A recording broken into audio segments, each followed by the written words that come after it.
ಬೈರೇಗೌಡನಹಳ್ಳಿ, ಬೆಂಗಳೂರು ಉತ್ತರ ತಾಲೂಕು, ದಾಸನಪುರ ಹೋಬಳಿ.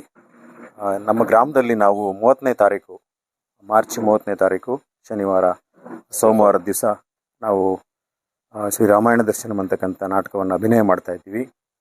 ನಾವೆಲ್ಲರೂ ಒಳ್ಳೆಯ ಕಲಾವಿದರು ಮತ್ತು ಒಳ್ಳೆಯ ಒಂದು ಸಂಪ್ರದಾಯವನ್ನು ನಾವು ಬೆಳೆಸಬೇಕು ಅನ್ನೋ ದೃಷ್ಟಿಯಿಂದ ನಮ್ಮ ಗ್ರಾಮದಲ್ಲಿ ಒಂದು ಕಥೆಯನ್ನು ನಾವು ಮಾಡ್ತಾ ಇದ್ದೀವಿ. ಭಾಳ ಹಿಂದಿನಿಂದಲೂ ಕೂಡ ನಮ್ಮ ಊರಿನಲ್ಲಿ ಒಳ್ಳೊಳ್ಳೆ ಕಲಾವಿದರುಗಳು ಆಗಿ ಹೋಗಿರ್ತಕ್ಕಂಥದ್ದು ಇದೆ. ಸೊ ಆ ಒಂದು ನೆಲೆಗಟ್ಟಿನಲ್ಲಿ ಅದನ್ನು ಮುಂದುವರಿಸಬೇಕು ಅಂತ ಹೇಳಿಬಿಟ್ಟು ನಾವು ಇವಾಗ ಹೊಸದಾಗಿ ಒಂದು ಟೀಮನ್ನು ಮಾಡಿ ನಾಟಕವನ್ನು ಅಭಿನಯ ಮಾಡ್ತಾ ಇದ್ದೀವಿ. ಅದೇ ದಿವಸ ನಮ್ಮೂರಲ್ಲಿ ಮಹದೇಶ್ವರನ ಪರವು ಕೂಡ ಇರುತ್ತೆ. ಹಾಗಾಗಿ ಅಕ್ಕಪಕ್ಕದ ಗ್ರಾಮಸ್ಥರು, ಕಲಾಭಿಮಾನಿಗಳು, ಕಲಾಸಕ್ತರು ಬಂದು ಈ ನಾಟಕವನ್ನು ನೋಡಿ ನಮ್ಮ ಎಲ್ಲ ಕಲಾವಿದರುಗಳನ್ನ ಪ್ರೋತ್ಸಾಹಿಸಬೇಕು ಅಂತ ಕೇಳ್ಕೊಳ್ತೀನಿ. ನನ್ನ ಹೆಸರು ಚಂದ್ರಯ್ಯ ಅಂತ. ನಾನು ಸರ್ಕಾರಿ ಶಾಲೆಯಲ್ಲಿ ಮುಖ್ಯ ಶಿಕ್ಷಕನಾಗಿ ಕೆಲಸ ಮಾಡ್ತಾ ಇದ್ದೀನಿ ಬೆಂಗಳೂರಲ್ಲಿ. ಈ ನಾಟಕದಲ್ಲಿ ನಾನು ಶ್ರೀರಾಮನ ಪಾತ್ರ ಮಾಡ್ತಾ ಇದ್ದೀನಿ ಸರ್. ಮೂರ್ತಿ ಅಂತ ಹೇಳಿ ಈ ಒಂದು ನಾಟಕದಲ್ಲಿ ಆಂಜನೇಯನ ಪಾತ್ರ ನಿರ್ವಹಿಸ್ತಾ ಇದ್ದೇನೆ. ನಾವೆಲ್ಲ ಸ್ನೇಹಿತರು, ಅಕ್ಕಪಕ್ಕದವರು ಸ್ನೇಹಿತರು. ತುಂಬ ಅದ್ಭುತವಾಗಿ ಬರುತ್ತೆ ನಾಟಕ.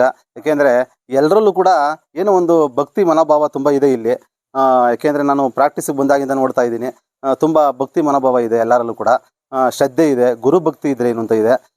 ಎಲ್ಲರೂ ಕೂಡ ಶ್ರದ್ಧೆಯಿಂದ ಕಲಿತಾ ಇದ್ದಾರೆ ಸರ್. ತುಂಬ ಚೆನ್ನಾಗಿ ಬರುತ್ತೆ ನಾಟಕ ಇದು.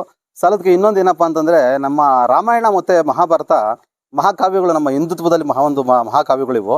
ಎಲ್ಲೋ ಒಂದು ಕಡೆ ಇವತ್ತಿನ ಮಾಧ್ಯಮದಲ್ಲಿ ನಮ್ಮ ಮಕ್ಕಳು, ನಮ್ಮ ಮೊಮ್ಮಕ್ಕಳು ಈ ಒಂದು ಇದಕ್ಕೆ ಎಲ್ಲೋ ಮರ್ತು ಬಿಡ್ತಾರೇನೋ ಅನ್ನೋ ಒಂದು ಇದಾಗ್ತಾ ಇದೆ.